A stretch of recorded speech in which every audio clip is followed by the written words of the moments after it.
నిఖిల్, కావ్య ఇద్దరు విడిపోవడానికి కొన్ని కారణాలు ఖచ్చితంగా బలంగా కనిపిస్తున్నాయి. అయితే కొన్ని వార్తా ప్రచారాల వల్ల కావచ్చు, కొన్ని రూమర్స్ వల్ల కావచ్చు, సోషల్ మీడియా వల్ల కావచ్చు.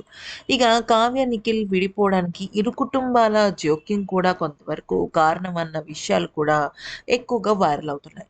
ఈ క్రమంలో నిఖిల్ బిగ్ బాస్ హౌస్ నుంచి బయటకొచ్చిన తర్వాత సంవత్సరంన్నరలో నిఖిల్‌కి పెళ్లి చేసేస్తానని వాళ్ళ మదర్ చెప్పడం జరిగింది. ఆ మాటకి నిఖిల్ ఫ్యాన్స్, కావ్య ఫ్యాన్స్, కని ఫ్యాన్స్ చాలా ఫీలయ్యారు. ఎందుకనంటే ఇంకా నిఖిల్, కావ్య మధ్య సఖ్యత కుదరడానికే చాలా సమయం పడుతుంది. ఈలోపే నిఖిల్ పెళ్ళంటే బహుశా మళ్ళీ కావ్య వేరే రకంగా అపార్థం చేసుకుంటుందేమో అంటూ చాలామంది ఫ్యాన్స్ బాధపడ్డారు. ఈ క్రమంలో ఒక సంఘటన చోటు చేసుకుంది. నిఖిల్ అలాగే నిఖిల్ వాళ్ళ మదర్ సురేఖ గారిని కలవటం కోసం అమర్ అయితే రావడం జరిగింది. అయితే ఒక ప్రోగ్రామ్ ఈవెంట్ సందర్భంగా అమర్ వాళ్ళ పేరెంట్స్‌ని, నిఖిల్‌ని అందరిని కలవడం జరిగింది. ఈ క్రమంలో నిఖిల్ గురించి అమర్ చాలా అంటే చాలా అద్భుతంగా మాట్లాడాడు.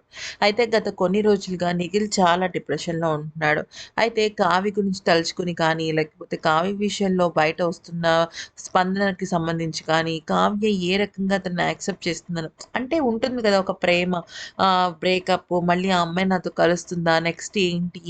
ఇలా రకరకాల ఆలోచనల నడుమ తను చాలా బాధపడుతున్నాడు. అయితే ఈ క్రమంలో అమర్ చాలా మంచి ధైర్యాన్నిచ్చాడు.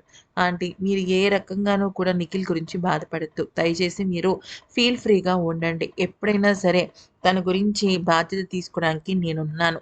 నేను కూడా బిగ్ బాస్ హౌస్ నుంచి బయటకొచ్చిన తర్వాత నా కెరియర్ గురించి చాలా ఆలోచనలో చాలా మదన పడ్డాను. మనోడికి కెరియర్‌తో పాటుగా లవ్ కూడా ఉంది కాబట్టి అన్నీ నేను చూసుకుంటాను. కానీ కొంచెం టైం ఇవ్వండి అంటూ మాట్లాడడం జరిగిందట.